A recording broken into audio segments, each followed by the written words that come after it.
Filazantsara nosoratany Jaona.3 andininy fahafito ambin'ny folo ka hatramin'ny andininy fahavalo ambin'ny folo no vakina sady akana afatra ho antsika amin'izao fotoana izao. Filazantsara araka ny Jaona.3 andininy fahafito ambin'ny folo sy ny fahavalo ambin'ny folo. Mivaky toy izao zany anaran'ny Tompo. Fa Andriamanitra tsy naniraka ny zanaka ho amin'izao tontolo izao hanameloko izao tontolo izao fa mba hamonjena izao tontolo izao. Izay mino azy dia tsy ilohina fa izay tsy mino kosa dia efa voaeloko raha teo satria tsy mino ny anaran'ny zanaka ilay tokon'Andriamanitra izy. Amen. Ray masino manamasina anay amin'ny fahamarinana ny teninao no fahamarinana. Amen. Manana tanjona lehibe sy mazava amin'ny fanarenana ny fiainanao Andriamanitra. Averiko indray, manana tanjona lehibe sy mazava anarena na amonjena ny fiainanao Andriamanitra. Ry ava malala amin'ny Tompo izay manatrika izao fotoana izao. Izao tontolo izao ilay noharian'Andriamanitra. Latsaka ankaterena noho ny fahotana izay nanjo azy. Ary anatin'izany isika olombelona izay zavaboary tiany ary nataony anam-pifandraisana aminy manokana. Eo anatrehan'izany nefa dia tsy jeren'Andriamanitra fotsiny amin'izany fahavoazana zany isika na ny voary izay nohariny miaraka amintsika fa manana tanjona lehibe anarenana an'izany ny Tompo. Manana tanjona lehibe anarenana an'izany ny Tompo. Zao mantsy raha somary tsy aivina kely ny tantarantsika tany am-piandohany tsikolombelona dia tsara milamina ny fiainantsika tao amin'ny saedena tsy misy tsy ampy na inona na inona. Niady am-pinaritra nanana fifandraisana lavorary tamin'Andriamanitra. Rehefa tonga ny fahotana lavo teo anatrehan'ny Tompo sika dia nivadaka ho ratsy ny fiainantsika.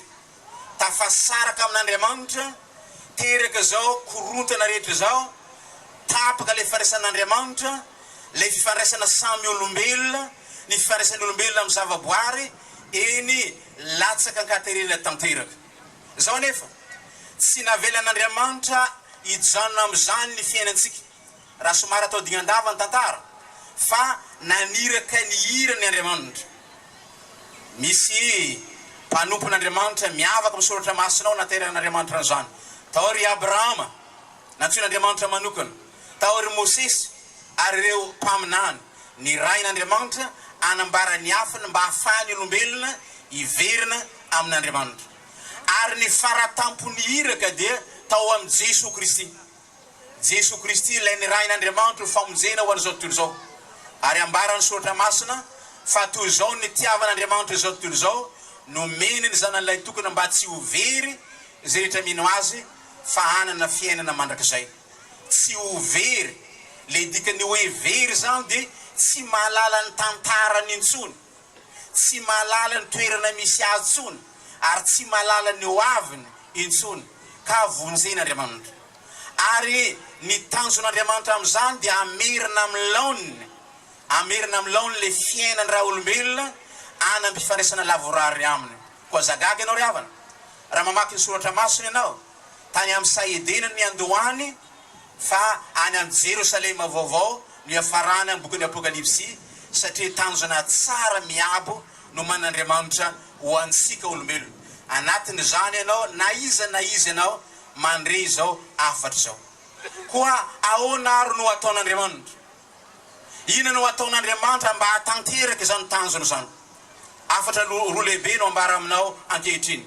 Ny voalohany dia tsy maika hanameloko anao Andriamanitra fa ny amonjy anao no mahamaika an'Andriamanitra.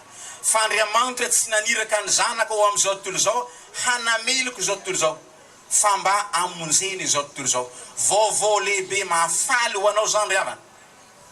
Ninona ny toerana misy anao, nahoana ny toerana ny latsan-katerenanao, nahoana izay mety falemenao, na ratsy toinona vitanao teo amin'ny fiainanao, ny vaovao mahafaly ambara aminao androany dia tsy maika nameloko anao Andriamanitra fa ny mahamaika an'Andriamanitra dia ny ahatonga anao ho amin'ny famonjeny. Ary misaoran'Andriamanitra lehibe isika ry havana. Raha izao tokoa moa tsika avy Andriamanitra itsarantsika, izy no sahy arabatena ka ho afabela amin'izay rehetra tsy fahatanterahana na tsy fahalavorariana izay misy amin'ny fiainantsika. Fa ny amonjy antsika no ataon'Andriamanitra. Ary raiso ho amin'izay tanjon'Andriamanitra te hamonjy anao zany, ny antony nahatongavanao eto, ny antony mbola amelan'Andriamanitra anao velo mananay na afaka mandre, izao antso avo zao afatra zao, fa fitiavan'Andriamanitra anao te handray famonjeny, te hahatonga anao handray famonjeny zany. Ao amin'ny Apokalipsy 7:20 dia eny rehefa mitsangana ambaravarana ka mandondona. Raha misy mihaino feo ka amorona varavarana, dia hiditra ho aminy aho ary isakafo aminy ary izy amiko. Mandombaravarany fonao Andriamanitra amin'ny alalan'izany teny zany, te atondra anao amin'ny famonjena ka raiso anao izao afatra izao.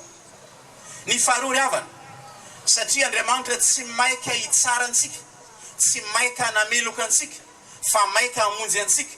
Inona kosa ny tokony setriny zany avy amintsika? Inona no andrasan'Andriamanitra amiko sy aminao ho setriny zany? Ary zay no afatra faharoa lehibe ambara ho anao amin'ny 9:7. Izay mino azy dia tsy ho iloina, fa izay tsy mino kosa dia efa voaheloka raha teo, satria tsy mino ny aran'ny zanaka ilay tokan'Andriamanitra izy. Mitaky finoana. Tian'Andriamanitra ho mino ianao ary tena mino mba hahatanteraka zany fikasany amin'ny famonjena anao zany. Averiko indray, tian'Andriamanitra ho tonga amin'ny tena finoana ianao mino an Jesoa Kristy, fa tsy mino mba hahatanteraka izany tanjon'Andriamanitra izany.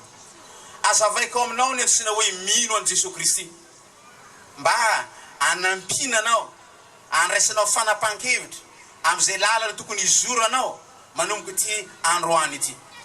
Ny hoe mino an Jesoa Kristy dia manaiky an Jesoa Kristy hiditra ao anatiny. Averiko indray, ny antsina hoe mino an Jesoa Kristy dia manaiky an Jesoa Kristy hiditra ao anatiny. Ny dikany hoe miditra ao anaty Jesoa Kristy, manapaka ny fiainana Jesoa Kristy. Ny safidiny dia safidiny Jesoa Kristy. Resy lahatra izy anompo an Jesoa Kristy, anolotra ny fony am Jesoa Kristy, ary ivelona sy aina ao ambany fitariany Jesoa Kristy. Zany antsina hoe mino an Jesoa Kristy. Te hanampy anao ihany mba azahoanao marimarinao kokoa, efa tonga amin'izany finoana, tena finoana zany venao, fa tsy sanatria tafaty zany amin'ilay minomino. Dia ireto ny fanazavana, mampiditra anaty an Jesoa Kristy ilay mino, fa tsy le mahafantapantatra na mahafantatra an Jesoa Kristy fotsiny. Mialatsiny aminao aho. Maro ny ry havana mahafantatra an Jesoa Kristy e. Tonga ny Krismasy dia manao fety, miaraka amin'ny fety rehetra izy. Fa raha tsy mbola mampiditra azy anaty ianao dia tsy mbola mino anao zay. Toy zany koa, tsy ilay fanarahana fomba-mpivavahana na ny fahatanterahana le fomba-mpivavahana mety vita batisa na bateny na kominio na mpandraifana samy tompo ianao vita fomba-mpivavahana. Fa raha tsy mbola nampiditra an Jesoa Kristy ao anaty dia tsy mbola tonga amin'ilay antsina hoe finoana an Jesoa Kristy zay. Dia takan'izany koa, mety mazoto mivavaka anao isika ny alahady, tsy ratsy zany. Fa raha tsy mbola nampiditra anaty an Jesoa Kristy ianao dia tsy mbola tonga ny amintsina hoe finoana an Jesoa Kristy. Mba minomino ihany fa tsy tengo anatin'ny finoana. Fa ny mino dia mampiditra an Jesoa Kristy ao anaty. Azo oharina amin'ny resaka rano ry havana. Amin'ny teny paritra aty Morontsiraka dia mitovy ihany ny antsina hoe misotro rano sy ny hoe mino ny rano. Mitovy ihany ny antsina hoe misotro rano sy ny hoe mino ny rano. Ny mahita rano na mahafantatra rano tsy mino ny rano, fa mahita rano io zay. Ny misasa tarehy amin'ny rano tsy mino ny rano, ary tsy ho afaka etaeta na oviana izy. Dia takan'izany koa, ny milona anaty rano na mandro anatin'ny rano dia tsy mino ny rano, fa milona anaty rano ary tsy ho afaka etaeta izy. Fa ny antsina hoe mino ny rano dia mampiditra le rano ao anaty vao afaka etaeta izy. Ry amalaletra amin'to, ino ty natongavana afatra aminao. Zao ry havana, na izy ianao, raha mbola misalasala ianao, fa tsy mbola misy fotoana, tsy mbola misy fanapahan-kevitra mazava na andray an Jesosy Kristy ho tombo sy mpamonjinao ho anatinao, dia izao fotoana izao no mety. Izao fotoana izao no andraisanao fanapahan-kevitra ampiditra an Jesosy Kristy ao anatinao, ka hampandevitra ny sitraponao fa anaiky ny sitrapon'i Jesosy Kristy, ka ilay Jesosy Kristy ho anapaka amin'ny fiainanao. Efa nanana an'izany fanapahan-kevitra zany ianao, mety tsaronao tsara ny daty sy ny fotoana tamin'izany tsara zany, fa izao fotoana izao no ahafahana manavao indray, ahafahana manamafy indray izany fanekenao an Jesosy Kristy zany, dia manasanao iombona amin'izany. Tsy mbola nanao zany fanapahan-kevitra zany mihitsy ianao, dia fotoana mety zao, aza angatanandro fa ny fotoananao tsy fantatrao, aza mirereny ampitso ny soratra masina, na dia navokany azy tsy fantatrao. Iny olona niriry taminao ny fampiantso telefona taminao io, anatin'iray mpimaso tratrany accident dia mandao izao tontolo izao, tsy fantatrao no avinao. Eo anatrehan'izany dia aza mangatakandro zao anio zao, no andray fanapahan-kevitra entitra amin'ny fiainanao, andray an Jesosy Kristy ho tombo sy mpamonjy anao eo amin'ny fiainanao. Azonao atao ny manao zao vavaka zao, ino tsara fa ho tononoko. Azonao atao tsara manao zao vavaka zao, raha tena resy lahatra ianao ka ampiditra an Jesosy Kristy ho ao anatinao, ka ho tafiditra amin'ilay toy hoe mino an Jesosy Kristy fa tsy minomino fotsiny. Jesosy Tompo, hatramin'izay dia ny sitrapoko ny baiko ahy, ary tsaroko fa nanota taminao hatramin'izany. Resy lahatra Jesosy fa anolotra ny fiainako am-pelantananao. Raiso a Jesosy ny mpanomponao, mamelany iloko anao Tompo, mamindrafo amiko, ary ekeo ho isan'ny mpanomponao aho. Amen. Azonao tao tsara ry havana ny manao zany vavaka zany. Efa nanao izany ianao, azonao mafisina zany ankehitriny, mba anamafisanao ny farana randia anao an Jesosy Kristy. Tsy mbola nanao zany ianao, azonao tonono zany vavaka zany. Ko manasanao mpitiavana ry havana, ho anao zay resy lahatra tena mafy ndray, le fanekenao an Jesosy Kristy ho tombo sy mpamonjinao, hitsangana ianao hiara iombona amin'izao vavaka zao. Ndray fanapahan-kevitra ianao na dia tsy mbola nanao zany ary fa zao no ndray fanapahan-kevitra, dia aza menitra ianao, aza misalasala mitsangana ary iombona amin'izany vavaka zany. Dia manasanao ry havana anamafy ny fanekenao amin'ny Tompo eo am-pitsanganany raha sitraka ao zany. Dia izay ho tononoko dia averinao. Jesosy Tompo, misaotra anao aho, fa mandre ny teninao, resy lahatra andray anao tombo sy mpamonjy, midira ao amin'ny fiainako Jesosy, ekeko tomboko sy mpamonjy ahy ianao hatramin'izao. Mamelany eloko Tompo, mamindrafo amiko ianao, fa mino ny famolan-keloko zay omena maimaimpona avy amin'ny anaranao aho. Misaotra Tompo noho ny famonjenao. Amen. Mazoa toerana ry havana. Eo anatrehan'izany ny fanekena ataonao zany ry havana, dia ambara aminao fa ao anatinao Jesosy Kristy. Raha nataonao tamin'ny fonao tokoa zany, tamin'ny faresen-dahatra, dia aza misalasala ianao fa ao anatinao Jesosy Kristy. Andriamanitra dia tsy mba mamitako, tsy mba tahaka ny olombelona fa mamitaka. Rehefa niteny izy hoe iny rehefa mitsangana ambaravarana ka mandondondro raha misy mihaino feo ka amona varavarana, dia hiditra ao aminy ary ara sakafo aminy, ary izy amiko dia miditra ao anatinao tokoa izy, dia minoa fa ao anatinao Jesosy Kristy. Isaora izy ary matoky azo. Ny torolalana ho anao zay nanavao zany fanekena zany dia zao, satria nandray an Jesosy Kristy tombo sy mpamonjy anao ianao, nanamafy indray ny fanolona taonana Jesosy Kristy, dia zao miara miombona amin'ny mpino kristianina namanao, zay efa nanao fanekena talohanao ihany koa, any amin'ny fiangonana zay akaikinao, amin'ny fiangonana zay akaikinao, ka fiangonana manaiky marina fa Jesosy Kristy no tompoina, Jesosy Kristy no toroina amin'izany fiangonana zany, dia miroso ho mpiara miombona ao ianao.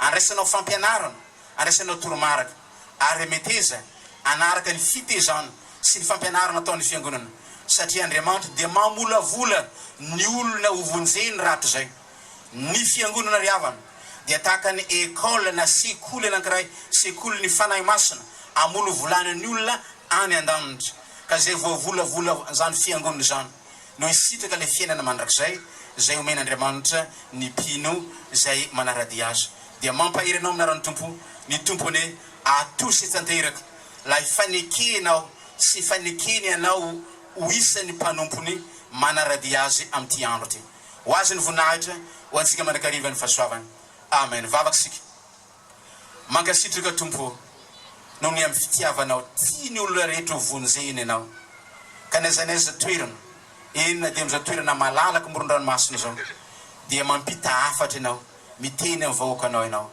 voarainay ny afatrao misaotra tompo ary ampio zay atanteraky ny fanekena zay nataonay teto aneo ka iavao ny fiainanay ka ampitrombisany olombonjeny zay ary hitatra ny ambandainy fanjakanao Andriamanitra aminaran'i Jesoa lezoko tianay naovana zany vavaka zany amen. Kristy